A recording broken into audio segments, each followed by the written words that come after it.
cannot consider yourself to be economically independent when you have to borrow to fix roads, when you have to borrow to pay teachers and nurses and policemen. You can't consider yourself to be economically viable and sustainable when you owe 141% of what you produce every year in debt. Meaning that if you take everything Jamaica produce and pay off the debt, you still owe 41%.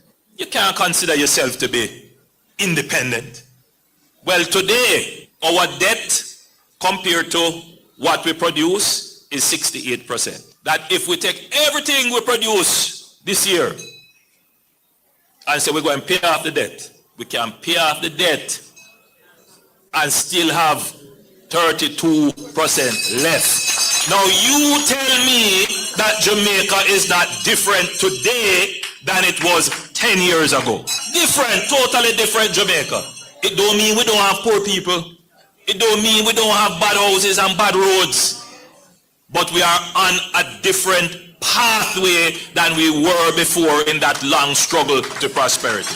In 2015, the unemployment rate was something like 13%. Today, the unemployment rate is 3.5%. It doesn't mean that there are not people out there who want jobs and can't get jobs. In my constituency today, I met two young persons, one 18 and one 19. They can't get any jobs. So I said to them, so tell me what skills you have. Well, one dropped out early and one can do a little bit of welding. I said, all right, you know, the best thing for you to do is to register for heart. And we are here at the Amber Heart Academy. And the attitude was quite hard to get into heart. I applied, and so I know that there are still persons who they haven't made the mindset shift yet. And so the government has to literally bring programs to them to get them into the labor force, because right now we need people who are trained in the labor force. So we have two programs that we have established. One is the LIFT program, where persons who have CXCs but not yet transitioned into the world of work, we assist them to get into the world of work. We give them almost like an apprenticeship, or better yet, they get an internship, and that gives them a little bit of experience, so employers can say, oh, you have work experience, yes, we can hire you. And that program is ongoing, and I go around. You know, I was in Christiana on Friday, and I went to a police station there in Christiana, and I met two workers from the LIFT program. In fact, one of them had left the LIFT program but came back to volunteer.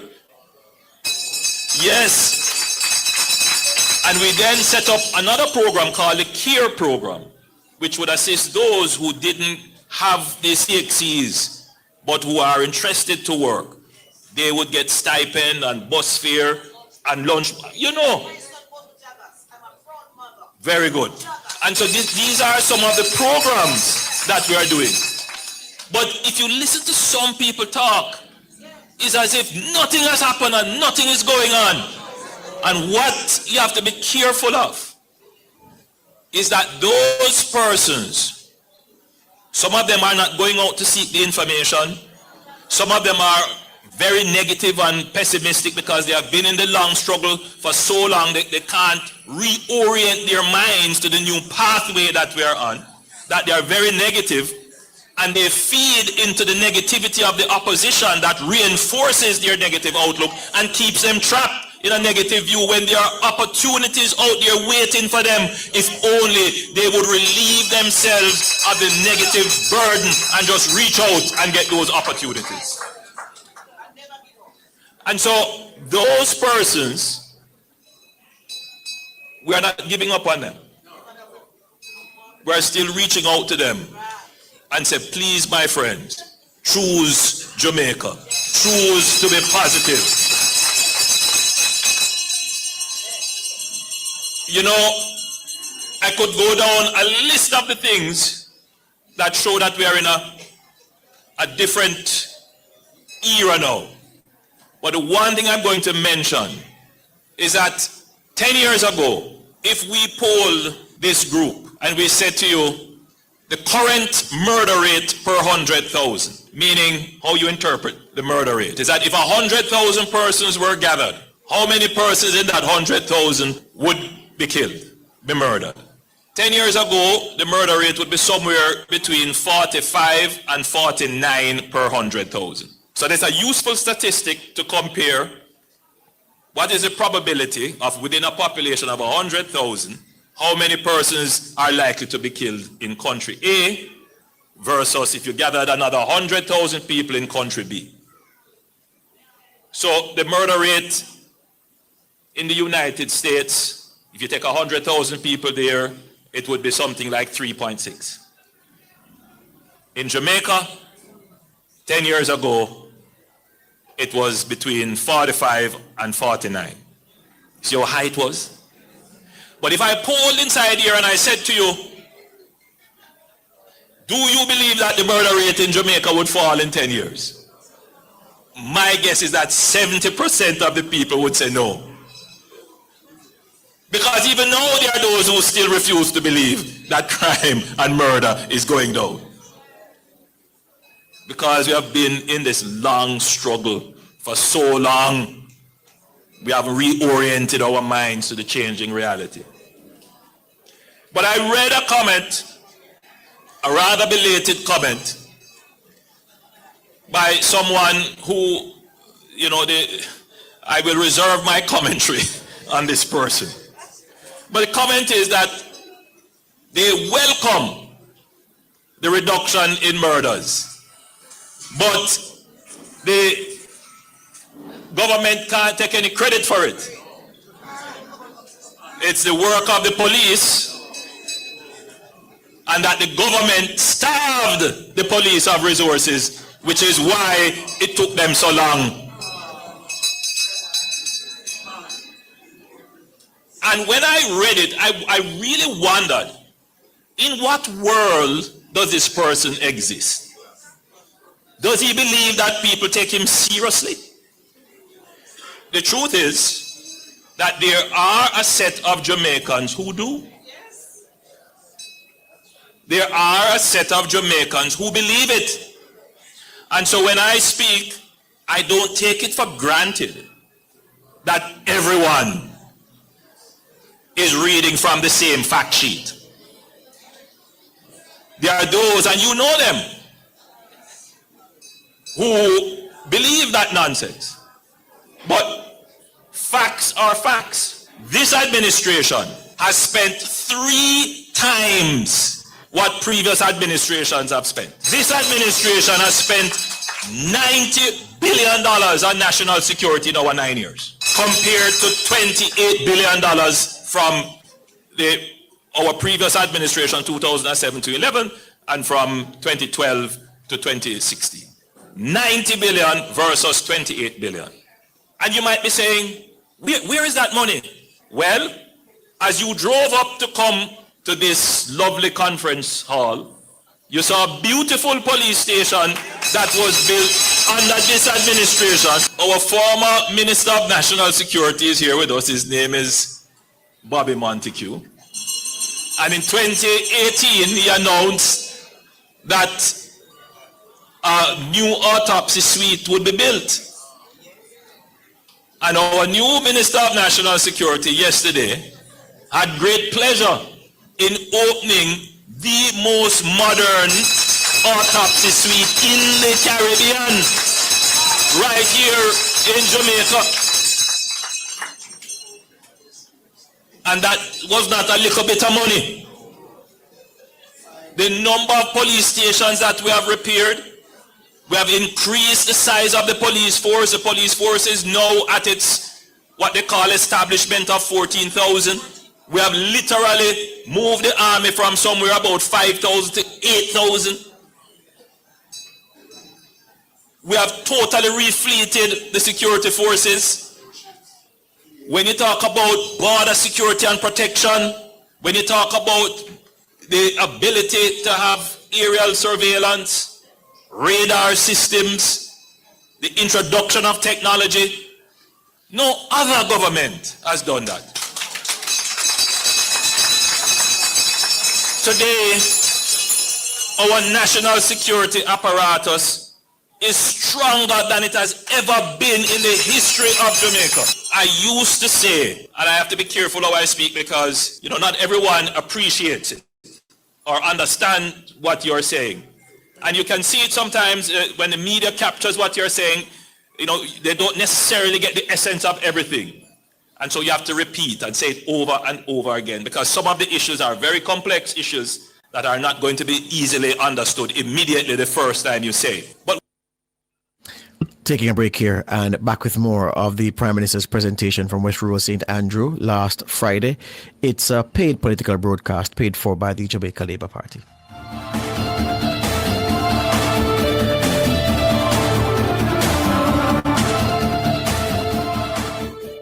Burnt fried chicken always ready. Original crispy. Burnt shock, Cajun spicy. Burnt shock, a barbecue. Burnt shock, we are go a burnt shock.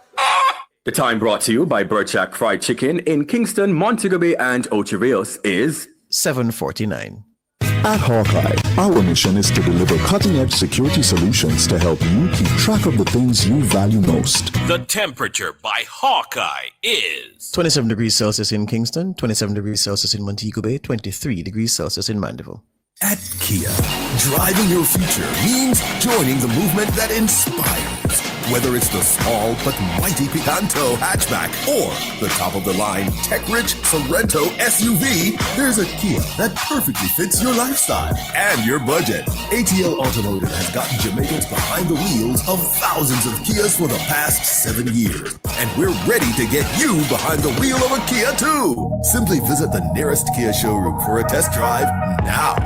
Make a toast to your future. The JTA Cooperative Credit Union is by your side. All educators, the best is what you deserve. We'll keep your dreams alive. Competitive loans to help you grow. We'll take you higher. Great returns on your savings. Yeah. A bright future is in the making. Build the best you with the best credit union. We are committed to serving you. JTA Cooperative Credit Union, serving our members, impacting lives positively. For all your electrical needs, visit ABC Electrical Sales. They stock a wide variety of electrical supplies, including plugs, switches, panel boards, and conduits, plus energy-saving fixtures. ABC Electrical Sales stocks brands like GE, Siemens, Philips, Cutler Hammer, and Allen Bradley. They also offer free island-wide delivery just to suit your needs.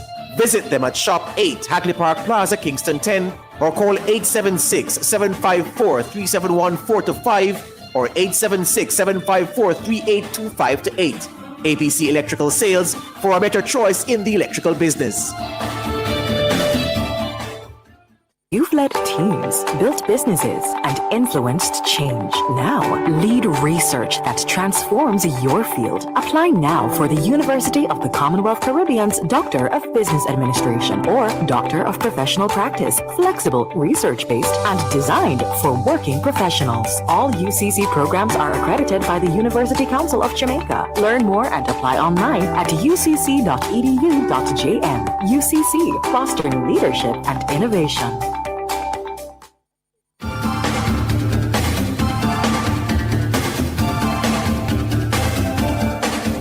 Continuing our presentation of this paid political broadcast, paid for by the Jamaica Labour Party. Remember, if you are intending to contest the upcoming elections and you have a political meeting that you want broadcast to the people of Jamaica and you want a vehicle, we are available. Call 630-1210, 630-1210. Ask for anybody in sales or just tell the receptionist what you want and they'll direct you to the right area. We're waiting to broadcast same for you as long as it's airworthy. So we offer that service to anybody who has political ambitions in this time. All right. So the Prime Minister was in West Rural St. Andrew on Friday at an appreciation meeting for party workers. We laid out our plan in what is called Plan Secure Jamaica. And we said in Plan Secure Jamaica, in the conversations that we had with the public, that the crime situation is such that the criminals, the organized gangs, had greater capacity than the police. They had greater capacity in mobility, greater capacity in communications, they had international connections, they had a lot of resources, they had stronger connections in communities, and with all of those, they were able to set up criminal networks, and they use violence for profit. They made sure that they were bringing in guns as the tools of violence to secure profit. The Jamaican state was weak relative to criminals. This administration recognized that. No matter how I said it before for the last 8 years, it was never captured in any editorials. Because the people who write don't think like that. What this administration did, very quietly and very strategically, was to build the capacity of the Jamaican security apparatus to know where it is now greater than the powers of the gangs and criminals. We are now able to overcome them.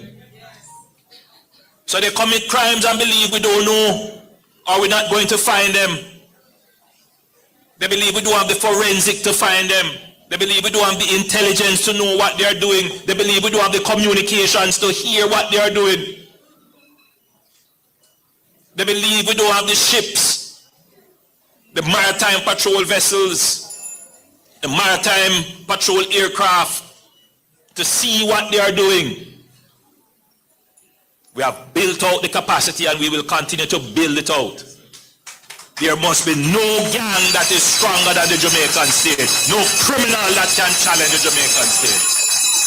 Your administration, your government that I administer, built out that capacity. There has never been in the last 30 years a time when for 3 consecutive years the main index of safety and security, the murder rate, has declined. Never ever been a time. This is now the 3rd year of significant decline. In 2023, we had a 7.5, almost 8% decline in murder rates. In 2024, we had a 19.3 or something like that percent, almost 20% decline in murder rate. As of today, we are 44.3% lower in murders today than last year this time. Today I made an appeal to all our young men, all our criminals. I've been very clear about what we're going to do. Put down the gun. Come out of crime. We have changed the reward-risk function of crime. Before, if you get involved in crime, it is likely you get a big reward and you enjoy it.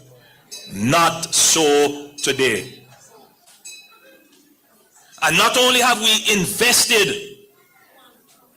in our national security technology and buildings and our officers and leadership and doctrine, but we have invested in strengthening our partnerships with our major development partners, particularly the United States. So all of those who feel that they are safe in other countries, they make a mistake. All of them who believe that they can go to other countries and send back guns here and order murders here, we are strengthening our relationship with all the countries where we know Jamaicans are, because even if you are there, we are going to get you.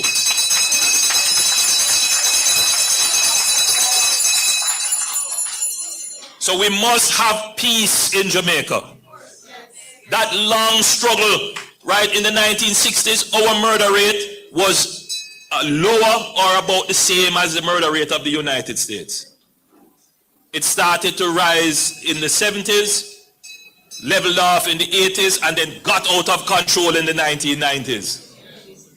And we have become accustomed to it, to the point where, you know, the opposition suggests that the murder rate that we have is normal in a free and democratic society.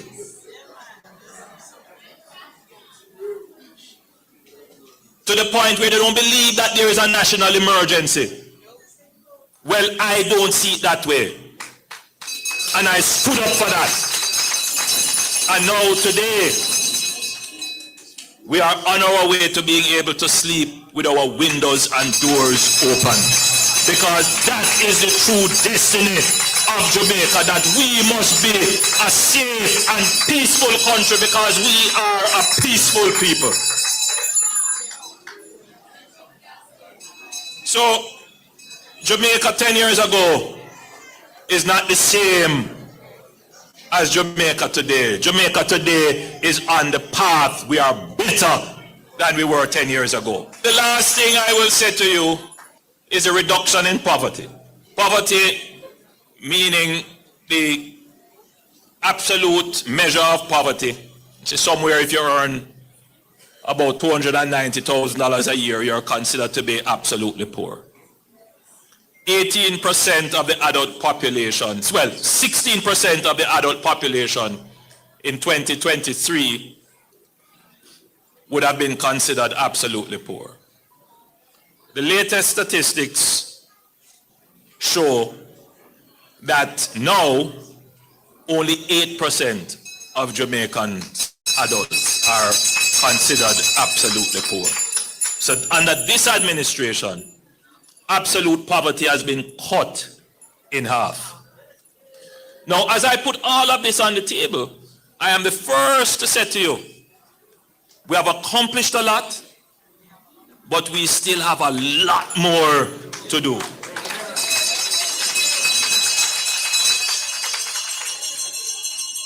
I know the pressures of government more than anybody else. Government is not easy. There's a lot of balancing that you have to do. Government is not easy. And like every organization, you have to manage the people. And you have to be able to judge whether or not the people you manage are losing steam, losing energy, whether or not they are departing from the vision and the mission. You have to ask yourself, can they carry out the job? And every leader has to confront that. And leaders who don't confront that, they usually get a surprise. So when I have this organization called the Jamaica Labour Party and then another organization called the Government of Jamaica, I must ensure that the party is aligned to the vision. That the party isn't pulling for the individual and itself. That the workers understand what our mission is in this long struggle. That yes, I want my building grant, yes, I want my house, yes, I want the school fee, yes, I want a little help, I want this, I want. But you are a laborite because you believe that by the sweat of your brow you shall eat bread. You are a laborite because you believe not in a handout but in a hand up. You are a laborite because you believe in the prosperity of the people of Jamaica. You are a laborite because you believe in the productivity of the people of Jamaica, and you are a laborite because you believe in the peacefulness of the people of Jamaica. Are here to support this mission of building Jamaica that we all want to see. You are here because you choose Jamaica. We give a platform for many different views to contend, but everybody read a script and everything comes together as a beautiful story of the Jamaican experience. You can't feel ostracized or isolated in the Jamaica Labour Party. Your voice will always be heard. And therefore we have people who will wear their green shirt and be the most critical of the party. Cuss your dog rotten. You have people who say, I don't agree with this policy. It should be so. But that's the beauty of a democratic organization. We resolve issues like a family. So everybody has your own views and we work it through. But that is what makes us richer. That is what makes us more attractive to the electorate and indeed to other members of the other organization who have found a home and a place in the Jamaica Labour Party. At the end of the day, we are Jamaica's party.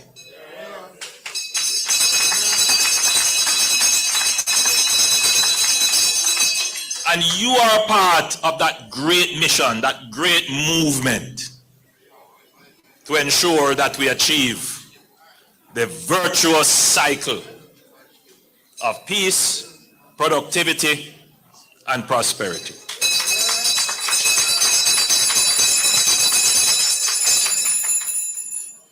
We are your voice. We represent your vision. You will vote for us. Yes. And when you vote for us, it will be your victory. When the Jamaica Labour Party wins, Jamaicans win. Everybody wins. Because our party has never set up the Pickers Guild Committee. Our party has never set up any committee to exclude anyone from employment or from public office unless they were a card-carrying member. No. So, as I close my presentation to you, which is simply to say thank you. Thank you for your service. Thank you for your support.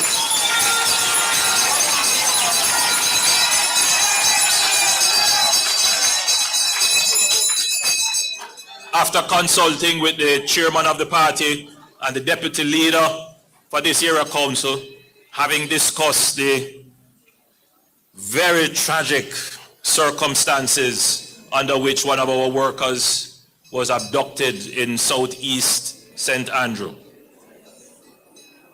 We have been taking note of it. We hear certain squeals happening, but we take very close note of it. Very close note. And I'm very hopeful that the police will eventually find a lead, because such a crime should not go unsolved.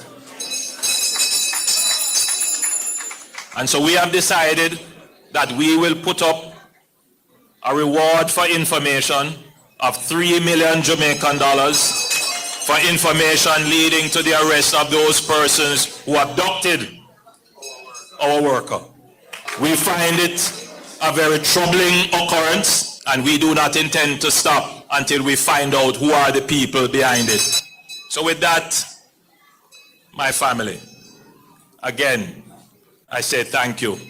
God bless you, and choose Jamaica.